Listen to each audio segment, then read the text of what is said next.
kalian mendengar kisah tentang sebuah persugihan, di mana keluarga harus mengorbankan nyawa anggota mereka sendiri? Bukan sekadar cerita, kisah ini nyata dan terjadi di berbagai pelosok negeri, terbungkus dalam kabut mitos yang mencekam. Di balik janji kekayaan yang melimpah, terdapat harga yang sangat mahal. Nyawa, darah, dan kehancuran keluarga. Mari kita mulai dari satu kisah di sebuah desa terpencil, di mana tradisi dan kepercayaan masih hidup dalam keseharian warganya. Desa ini terletak di kaki gunung, di daerah yang tidak tersentuh oleh modernitas. Pada akhir tahun 1980-an, tinggallah seorang lelaki bernama Sukmo. Dia hanyalah seorang petani biasa, tapi ambisinya begitu besar. Ia ingin keluar dari kemiskinan, ingin dikenal dan dihormati. Namun sayangnya, usaha keras dan kerja siang malam tidak kunjung mengubah nasibnya. Suatu hari, Sukmo bertemu dengan seorang dukun tua yang dikenal memiliki ilmu hitam. Orang-orang di desa sering mendengar kabar bahwa dukun ini bisa memberikan kekayaan instan melalui sebuah ritual persugihan. Namun tidak semua orang berani mendekatinya, karena harga yang harus dibayar adalah nyawa orang terdekat.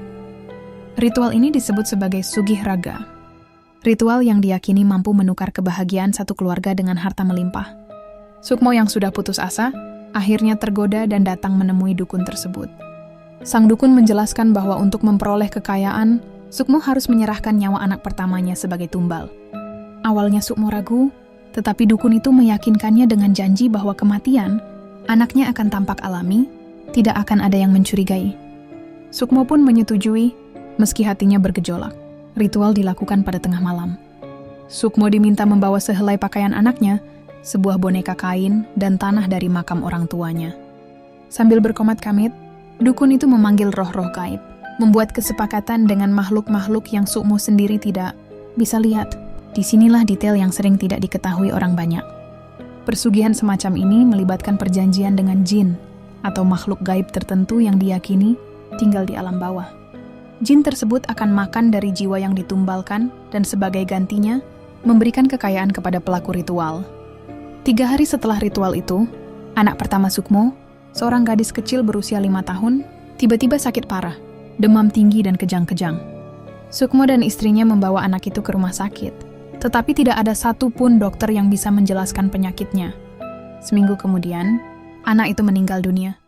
Kesedihan mendalam meliputi keluarga itu, tetapi dalam waktu bersamaan, keajaiban aneh mulai terjadi. Ladang Sukmo yang biasanya kering dan tidak produktif, tiba-tiba menjadi sangat subur. Tanaman-tanaman tumbuh dengan cepat dan hasil panen melimpah. Kekayaan mulai datang secara bertubi-tubi. Sukmo membeli tanah, rumah besar, dan kendaraan mewah. Namun kebahagiaan itu tidak bertahan lama. 2 tahun setelah kematian anak pertamanya, anak keduanya mulai menunjukkan gejala yang sama. Demam tinggi, kemudian koma. Sukmo mulai curiga bahwa ini bukan kebetulan. Ia kembali menemui sang dukun, memohon penjelasan. Sang dukun dengan dingin berkata, "Perjanjian telah dimulai, dan sekali dimulai, ia tidak akan berhenti.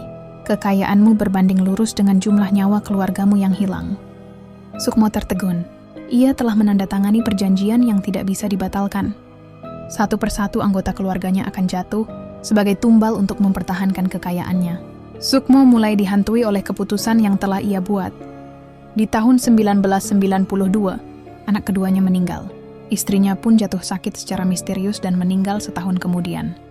Sukmo kini hidup sendiri dalam rumah megah yang terasa hampa dan dingin.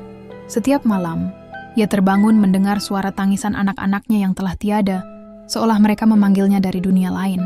Banyak yang tidak tahu bahwa dalam persugihan, tumbal tidak selalu harus nyawa manusia. Ada ritual yang bisa dilakukan dengan memberikan benda-benda berharga sebagai pengganti. Namun semakin besar permintaan harta, makin besar juga harga yang harus dibayar. Sayangnya, Sukmo tidak menyadari bahwa dalam kasusnya, nyawa keluarganya menjadi syarat utama yang tidak bisa dinegosiasi. Sukmo mencoba mengakhiri kutukan ini. Ia menjual semua hartanya, berharap bisa lepas dari perjanjian. Tetapi setiap kali ia menjual sesuatu, bencana selalu terjadi. Pembeli rumahnya meninggal secara misterius, tanah yang ia jual tiba-tiba longsor dan menelan rumah pembelinya. Harta itu terkutuk, tidak ada jalan keluar. Akhir dari kisah ini adalah sesuatu yang tidak banyak orang tahu. Di penghujung hidupnya, Sukmo ditemukan tewas tergantung di pohon besar di belakang rumahnya dengan wajah penuh ketakutan. Di tangannya, tergenggam sebuah boneka kain yang pernah ia bawa dalam ritual pertama. Desa itu kini telah sepi, dan rumah Sukmo dibiarkan kosong, menjadi simbol dari keputusasaan dan kengerian sebuah perjanjian terkutuk. Ini bukan sekadar cerita untuk menakut-nakuti, tetapi juga sebuah pengingat bahwa terkadang keinginan untuk meraih sesuatu dengan cara yang cepat bisa berujung petaka. Persugihan bukan hanya tentang kekayaan yang datang tiba-tiba, tetapi juga tentang bagaimana kita siap membayar harga yang mungkin terlalu mahal. Jika kalian suka dengan cerita ini, jangan lupa like, share, dan subscribe agar kalian tidak ketinggalan kisah-kisah menyeramkan lainnya di channel ini. Terima kasih sudah menonton dan ingat, berhati-hatilah karena di luar sana kegelapan selalu mengintai. Sampai jumpa di cerita horor selanjutnya.